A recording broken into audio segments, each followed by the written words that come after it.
प्रभुताच्या गौरवी नावात आपणा सर्वांना सलाम. आज पुन्हा एकदा मी आपणाकडे एक नवीन विचार घेऊन येत आहे, जो आम्हासाठी आमचं जीवन उजळण्यास सहाय्य आणि मदत करेल. मत्तयाचा 14वा अध्याय 17 आणि 18 वचन असं सांगतं. ते त्याला म्हणाले, आमच्याजवळ केवळ 5 भाकरी व 2 मासे आहेत. तो म्हणाला, ते इकडे माझ्याजवळ आणा. मानवी जीवन जगत असताना प्रियांनो, कधी कधी मोठे प्रश्न समोर उभे राहतात. असे वाटते की हे कसं शक्य आहे, हे तर अशक्य आहे. आपण गोंधळात पडतो.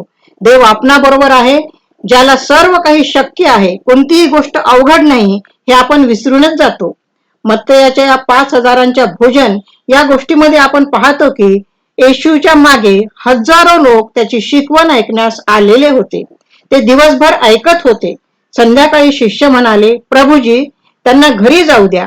येशू म्हणाला, तुम्हीच त्यांना खावयास द्या. त्यांच्याजवळ फक्त 5 भाकरी व 2 मासे होते. ते 5,000 लोकांना कसे पुरणार? पण येशू असल्यावर काय उणीव भासणार नाही ही गोष्ट ते विसरले. आपल्याजवळ जे आहे ते सर्व काही आपण येशूच्या हातात देतो तेव्हा ते कधीच कमी पडत नाही. त्यातूनच चमत्कार घडतो.